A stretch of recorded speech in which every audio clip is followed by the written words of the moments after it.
C'est historique. L'euro, dollar est quasiment à une parité parfaite. C'est-à-dire que l'euro est égal à 1 dollar. C'est pas arrivé depuis 2002, c'est-à-dire depuis 20 ans exactement. Alors, qu'est-ce que ça veut dire et qu'est-ce que ça peut engendrer pour nous? Eh bien, je vous le dis très clairement, il y a des choses positives, mais il y a surtout plus de choses négatives. Au niveau des actions, ça va se jouer à qui est exportateur et qui est importateur. Pour les sociétés en actions qui sont plutôt exportatrices, ça va plutôt bien se passer. C'est-à-dire que des sociétés comme L'Oréal, des sociétés comme Total, etc., bon, sont plutôt des sociétés exportatrices. Et donc, exporter des produits de France avec une monnaie qui est plus faible, ça va leur coûter forcément moins cher à la production. Et donc, forcément, eh ben, elles vont vendre avec une marge plus avantageuse pour eux au moment d'échange. Et ça, c'est plutôt bon signe. Mais par contre, là où la difficulté va être énorme, c'est pour le commun des mortels. Le commun des mortels, lui, va souffrir d'un euro aussi faible que la parité, voire en dessous. Pourquoi? Parce que nous sommes d'abord et avant tout un pays qui est importateur, qui est déficitaire en termes de commerce extérieur. C'est-à-dire que nous importons plus de choses que nous exportons.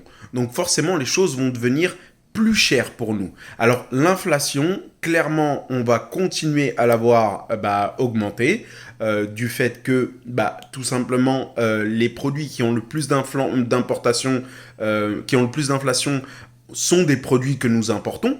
Donc forcément, avec une monnaie qui est moins forte vis-à-vis du dollar, puisque le dollar est la monnaie de référence sur les marchés internationaux, forcément, ça va nous coûter plus cher. Par contre, il y a quelque chose qu'il faut bien voir, c'est que l'euro, lui, n'est pas en baisse générale.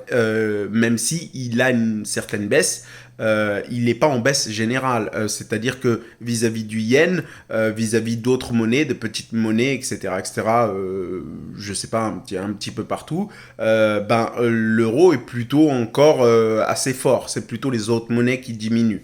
Donc l'inflation va être encore plus forte pour les pays dits en développement, voire les pays pauvres qui, eux, perdent de la valeur vis-à-vis de l'euro et encore plus vis-à-vis du dollar. Et ça, c'est plutôt inquiétant parce que ça ouvre,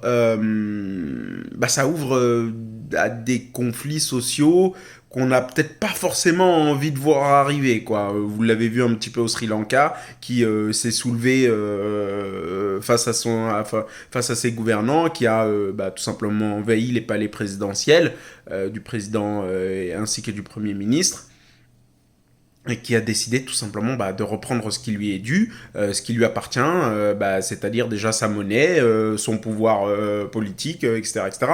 Et c'est, je pense, à mon avis, que le début pour beaucoup de pays. Maintenant, qu'est-ce que ça veut dire pour le monde de la crypto et qu'est-ce que ça veut dire pour le monde des actions? On va directement vers ce qu'on appelle un fly to quality. Donc on va aller on va faire un vol vers les monnaies et les actions de qualité. Les actions, les monnaies de qualité, ça va plutôt être les actions d'énergie, les actions qui sont indispensables à la vie, l'agriculture, voilà, on va avoir quelques actions qui vont sortir du lot, mais d'une manière générale, ce qu'on va voir, c'est des marchés, donc un index, ce qu'on appelle le CAC 40, c'est un index, c'est un ensemble d'actions qui va plutôt tendre vers une baisse. Pourquoi? Parce que tout simplement, quand l'argent en lui-même commence à devenir plus payant à travers ce qu'on appelle les obligations, c'est-à-dire les dettes d'État, forcément, si l'argent en lui-même permet de gagner de l'argent en achetant des actions juste parce qu'on possède cette monnaie, forcément les gens vont délester les actions et vont aller vont aller vers les obligations, puisque la monnaie en elle-même a de la valeur et est rémunératrice. Donc, forcément, les obligations d'État vont ramener de plus en plus de gens, et surtout, on va voir les banques centrales.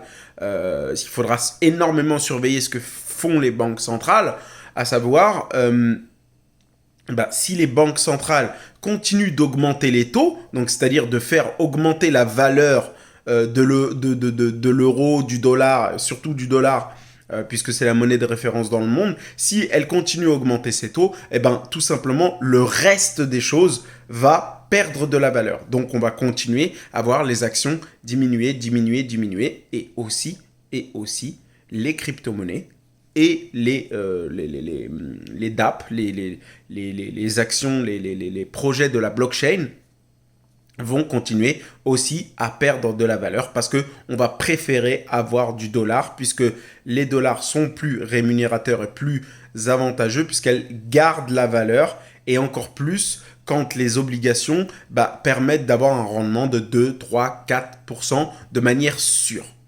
Et c'est ça l'avantage en fait, ce qu'on appelle des obligations d'État, etc. Sauf si bien sûr on a une défiance des États, et ce qui n'est pas encore le cas. Hein. Pour l'instant, aucun pays d'Europe n'a une défiance totale. On a des différences entre les pays. On a plus confiance en l'Allemagne, en la France qu'en l'Italie ou la Grèce, par exemple. Donc les taux sont plus élevés, mais on n'a pas une défiance totale des États. Donc, ce que je dis, c'est tout simplement, on va faire une seule chose. Tant que les taux ou tant que la rumeur des taux continue à monter, plus on n'achète rien et on garde nos euros. Et lorsque les banques centrales vont décider de calmer le jeu vis-à-vis de la montée des taux, voire même penser à les diminuer, c'est à ce moment-là que les actions, les crypto-monnaies, etc. vont reprendre de la force. Donc pour l'instant, ne vous étonnez pas si tout simplement les actions diminuent petit à petit, perdent de la valeur de jour en jour. Et les crypto-monnaies, pareil. On va continuer dans un range, je vous avais déjà prévenu ça au début de l'année, qu'on va vivre dans un grand range sur les marchés financiers. Ça va continuer, puisque pour l'instant, on est encore dans une phase d'augmentation des taux. Et donc, pour l'instant, tout simplement, n'achetez pas, ou très peu. Orientez-vous vers des actions qui ont au moins perdu 70% de leur valeur ou des crypto-monnaies qui ont au moins perdu 70% de leur valeur. Elles peuvent perdre même jusqu'à 90%. 90% étant un seuil assez critique quand même. Mais voilà, la bulle est en train de éclater. Elle a bien fondu, mais elle n'a pas encore complètement fondu, cette bulle. Donc, restez à l'écoute. Faites attention à vous. Gardez un maximum de liquidité. C'est le plus important pour pouvoir recharger correctement. Mais avec une parité dollar aussi forte, l'inflation va continuer. Et acheter des actions, commencer à retravailler son épargne, etc., c'est pas encore le moment puisque les marchés vont encore et très certainement encore diminuer tant que les actions des banques centrales continueront à monter les taux. On n'a pas fini avec une baisse des marchés et de tous les marchés en général. Faites attention à vous, faites un maximum d'économies. Travailler vers votre autonomie alimentaire, autonomie énergétique. Pour les gens qui peuvent, les gens des villes, forcément, c'est un petit peu difficile. Mais pour les gens qui sont en maison individuelle, à la campagne, etc., pensez au potager. Pensez à acheter des vélos, à acheter des trottinettes, à acheter des machines-outils, etc., parce que c'est l'autonomie qui sera la clé de votre réussite pendant cette phase de bear market. Elle n'est pas terminée et on vient à peine de démarrer. On passe la deuxième là. Donc voilà. Faites attention à vous et je vous dis à très bientôt. On se tient au courant de toutes les choses. Salut, ciao, ciao.